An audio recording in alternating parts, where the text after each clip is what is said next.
This is problem 11.143. It's on page 706. A race car enters the circular portion of a track that has a radius of 70 meters.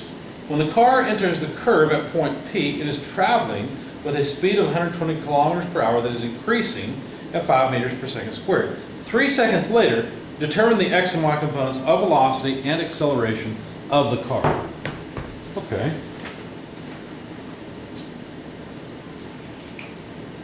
Let's set up our typical xy coordinate system. Let's make the curved path. The car is at point P right now, and later on it'll be at some point P prime. But it only has velocity at point P of 120 kilometers per hour. Now I converted that, this comes out to 33.3 repeating forever meters per second. So there's our current speed. The acceleration is only a tangential acceleration because they told us that the speed of the car is changing, that's increasing. So that indicates a tangential acceleration of 5 meters per second squared. Now, as time goes on, this car is going to make its way around the path, right? It's going to make its way around that curve, which, by the way, the radius rho, not p, but rho of the curve is 70 meters. Well, where does the car end up? Well, that's a good question. How do we deal with this? Well, it's not too bad, really. We use a constant acceleration equation. Now, you may not have seen this yet, but essentially what we need to do is figure out how fast the car is moving in 3 seconds. So we're going to use a path coordinate, which I will call S. It basically just goes around the path and follows the path. So we have a coordinate not just y, x, but a coordinate S that goes around the curve, that just follows the path. You can use constant acceleration equations in the same form as you would in rectilinear motion. So basically this. Now, one caveat, you only need the tangential acceleration here because it's the acceleration along the path. You don't want any normal acceleration in this because normal acceleration doesn't change the position of the car around the curve. Now notice that if I begin my coordinate here and P is 0, then there is no coordinate. There's a 0 coordinate actually for the beginning. So let's plug in the initial velocity. So 0 plus initial velocity, 33.3 repeating meters per second, multiplied by a time of 3 seconds. We're just trying to figure out how far around the curve this car has gone. So plus 1/2 5 meters per second squared times 3 seconds squared. This comes out to 122.5 meters. That's how far along the path. Well, how far is that? In other words, what angle are we at? Well, so what that means is the change in position from here to wherever we are is 122.5 meters. Well, so this is a change in position. Call it position, call it change, whatever. The initial position 0, you move that to the other side, we get delta S. But here's the thing, this is equal to the radius of curve times the change in angle, where of course, it starts out here, then the initial angle theta is 0 here, right? It starts out at 0. So where exactly is the car? Let's say the car ends up, well, I know it ends up over here past center, but the angle we end up with, theta, measures the angle to that car. So we really just need to find out how far around the circle that is. Now, dealing with a perimeter of a circle is something you're used to. Now, something that seems to confuse a lot of students. When you want to know the perimeter of a circle, what do? Well, you multiply pi times the diameter. That's nice.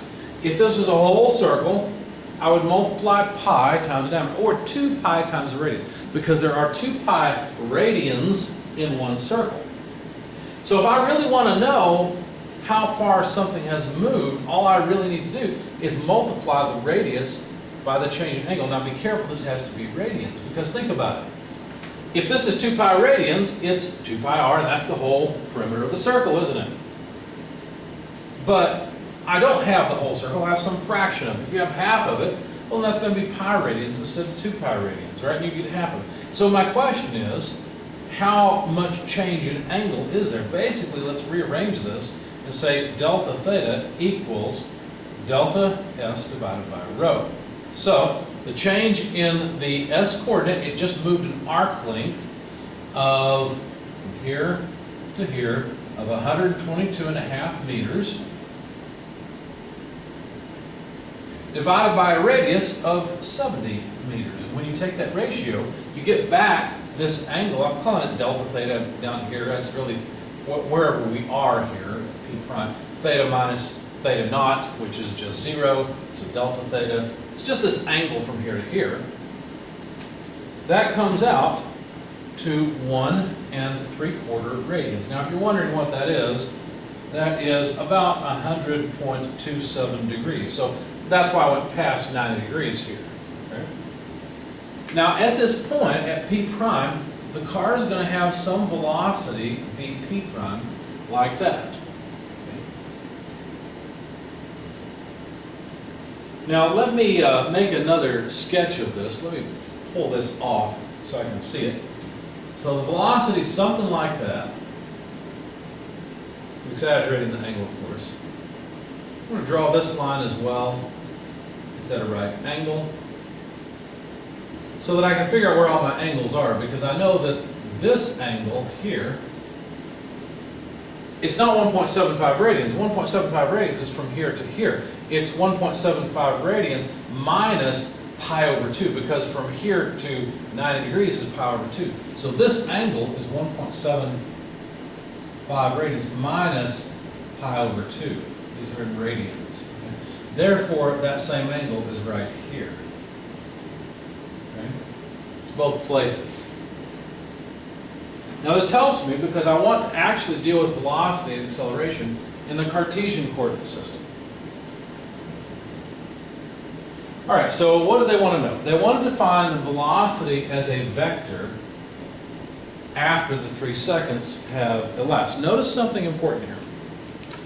What I've done really is I've solved a position problem. I figured out where the car is at. A general theme of these kinds of problems is you have to know position by it being given, or you have to solve for position. Then you can solve for velocity. You have to solve velocity before you can solve for acceleration. So there's an order here. Solve position, velocity, and acceleration. Figure out what those things are. Otherwise you'll get stuck along the way. Because position feeds into velocity, velocity feeds into acceleration. Anyway, now the velocity, as far as a magnitude goes, would be the initial velocity of the car plus the acceleration times time, right? We could write this, before I wrote this as a path coordinate, right, with S. That's really what I mean here. I'm talking about acceleration that's along the path, so the tangential acceleration. Okay. So, 33.3 repeating meters per second plus an acceleration of 5 meters per second squared times 3 seconds tells us that the vehicle at P prime has magnitude of velocity equal to 48.3 repeating meters per second. Okay. So at least now I know the magnitude of the velocity by the time the car has gone from P to P prime. If I want it as a vector,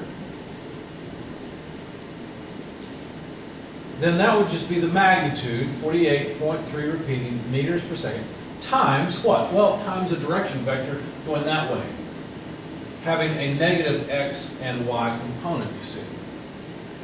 So minus what? Well, this side is the cosine side, if I consider this a right triangle. So minus cosine of 1.75 minus pi over 2 radians in the I direction minus sine of 1.75 less pi over 2 radians in the J direction. I won't belabor the point. Make sure your calculator's in radians when you take these sines and cosines. Here's what you get.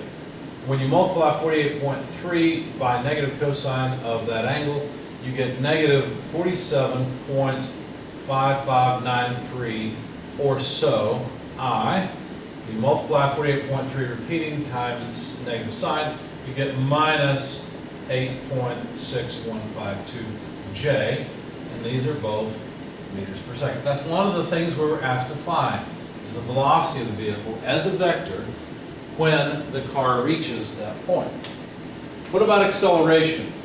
Well, the tangential piece of the acceleration is pretty easy because we already know its magnitude is 5 meters per second squared. And we can multiply it. Notice it's going to point in the same direction as the velocity, so we can multiply it by the same direction vector. Negative cosine of 1.75 less pi over 2I minus sine 1.75 minus pi over 2j.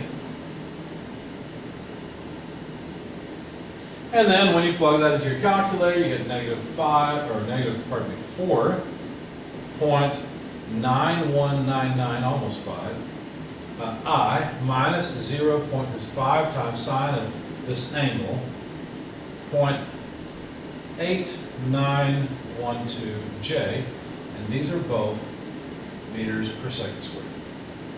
But that's just the tangential piece. The car is going around a corner, therefore it also has some normal acceleration, a sub n. Okay.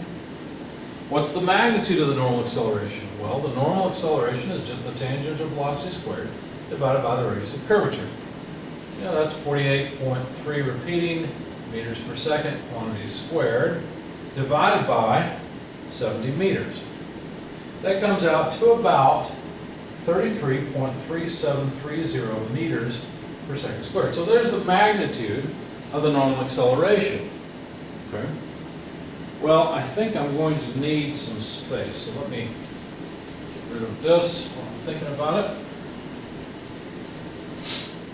Might be able to fit one more line over here.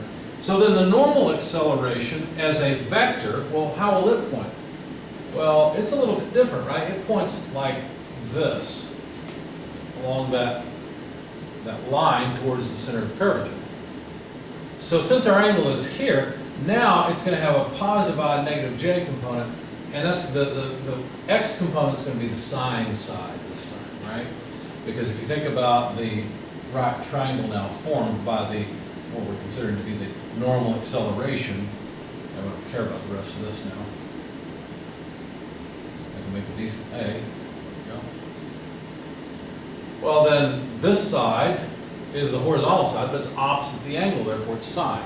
So we need the magnitude, 33.3730 meters per second squared, times, what did I say? It was sine of 1.75 less pi over 2I.